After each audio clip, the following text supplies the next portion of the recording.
Box app നിക്ഷേപ തട്ടിപ്പിൽ അന്വേഷണം കൂടുതൽ താരങ്ങളിലേക്ക് നീങ്ങുകയാണ്. ഫ്രാഞ്ചൈസി വാഗ്ദാനം ചെയ്ത് തട്ടിയ 1 കോടി രൂപയിൽ 75 ലക്ഷം രൂപ ഒരു സിനിമാ താരത്തിന്റെ അക്കൗണ്ടിലേക്ക് കൈമാറിയെന്നാണ് സൂചന.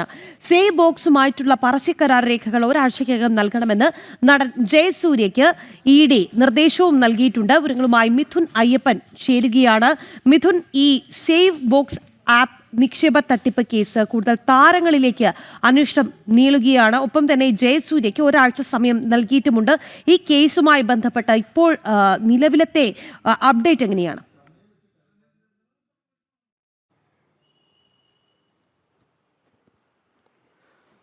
ഈ സേവ് ബോക്സുമായി ബന്ധപ്പെട്ടുള്ള ഈ തട്ടിപ്പ് നടത്തിയ സാത്വിക് എന്ന് പറയുന്ന സാത്വിക് റഹീമിന് സിനിമ രാഷ്ട്രീയ മേഖലയിൽ വലിയ ബന്ധങ്ങളുണ്ട് എന്നുള്ളതാണ് ഏറ്റവും പ്രധാനപ്പെട്ട കാര്യം.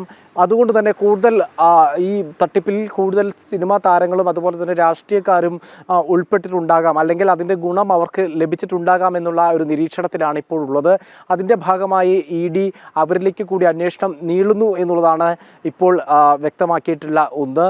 ഏതാണ്ട് 75 ലക്ഷം രൂപയാണ് നടൻ ജയസൂര്യയ്ക്ക് നൽകിയത്. അത് ഈ തട്ടിപ്പ് നടത്തിയ തുക ആണ് എന്നാണ് ഇപ്പോൾ ഇഡി കണ്ടെത്തിയിട്ടുള്ളത്. ഏതാണ്ട് 65 ലക്ഷം രൂപ, 65 ലക്ഷവും പിന്നീട് 15 ലക്ഷം എന്നിങ്ങനെ 10 ലക്ഷം എന്നുള്ള നിലയ്ക്ക് അങ്ങനെയാണ് പണം കൈമാറിയിരുന്നത്. ഈ പരസ്യക്കരാറുമായി ഈ പദ്ധതിയുമായി ബന്ധപ്പെട്ട് ജയസൂര്യ ഏർപ്പെട്ടിട്ടുള്ള പരസ്യക്കരാറുമായി ബന്ധപ്പെട്ടുള്ള വിശദാംശങ്ങളും അതിൻ്റെ രേഖകളും എത്രയും പെട്ടെന്ന് തന്നെ സമർപ്പിക്കാൻ ഇഡി ആവശ്യപ്പെട്ടിട്ടുണ്ട്. 2 തവണയായി ജയസൂര്യയെ ഇഡി ചോദ്യം ചെയ്യാൻ വിളിപ്പിച്ചിരുന്നു. ഒപ്പം തന്നെ ഭാര്യ സരിതയെയും ചോദ്യം ചെയ്തിരുന്നു. ഇങ്ങനെ 2 സമയങ്ങളിലായാണ് ജയസൂര്യയുമായി വിവരങ്ങൾ തേടിയിരുന്നത്. ഇപ്പോൾ മറ്റൊരു താരത്തിലേക്ക് കൂടി പണം എത്തിയിട്ടുണ്ട് എന്നുള്ള ഒരു നിഗമനത്തിലാണ്, അല്ലെങ്കിൽ ഒരു കണ്ടെത്തലിലേക്കാണ് ഇപ്പോൾ ഇഡി എത്തിച്ചേർന്നിരിക്കുന്നത്. അതുകൊണ്ട് തന്നെ ഒരുപക്ഷെ സിനിമാ രംഗത്തെ മറ്റൊരാൾ കൂടി ഈ വിഷയത്തിൽ ചോദ്യം ചെയ്യുന്നതിനോ അല്ലെങ്കിൽ മറ്റു നടപടിക്രമങ്ങളുടെ ഭാഗമായി ഇഡി വിളിപ്പിക്കാനുള്ളൊരു സാധ്യതയുണ്ട് എന്നാണ് നമുക്ക് ഈ ഘട്ടത്തിൽ മനസ്സിലാക്കാൻ സാധിക്കുന്നത്. മറ്റൊന്നും യുവ രാഷ്ട്രീയ നേതാക്കളുമായും ഈ സാത്വിക് റഹീമിന് അടുത്ത ബന്ധങ്ങളുണ്ട്. അവരിലേക്ക് കൂടി അന്വേഷണം നീങ്ങേണ്ടതുണ്ട് എന്നുള്ളൊരു കണ്ടെത്തലിലാണ് ഇപ്പോൾ ഇഡി എത്തിയിട്ടുള്ളത്.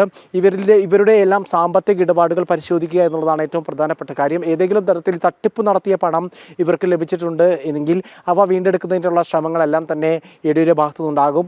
ആവശ്യമെങ്കിൽ ഇവരെ കൂടി പ്രതി ചേർത്തുകൊണ്ടുള്ള അത്തരത്തിലുള്ള നടപടിയിലേക്ക് ഇഡി നീങ്ങും എന്നുള്ളത് തന്നെയാണ് ഇപ്പോൾ ഈ ഘട്ടത്തിൽ നമുക്ക് മനസ്സിലാക്കാൻ സാധിക്കുന്നത്. ഏതായാലും ഇതൊരു വലിയൊരു തട്ടിപ്പ് തന്നെ ഈ ഘട്ടത്തിൽ നടന്നിട്ടുണ്ട്, ഈ വിഷയവുമായി ഈ പദ്ധതിയുമായി ബന്ധപ്പെട്ട് നടന്നിട്ടുണ്ട് എന്നുള്ളതാണ് നമുക്ക് ഈ ഘട്ടത്തിൽ മനസ്സിലാക്കാൻ സാധിക്കുന്നത്. അതിൽ പല വൻപന്മാരിലേക്കും അന്വേഷണം ഇഡി നീക്കുകയാണ്. രാഖി.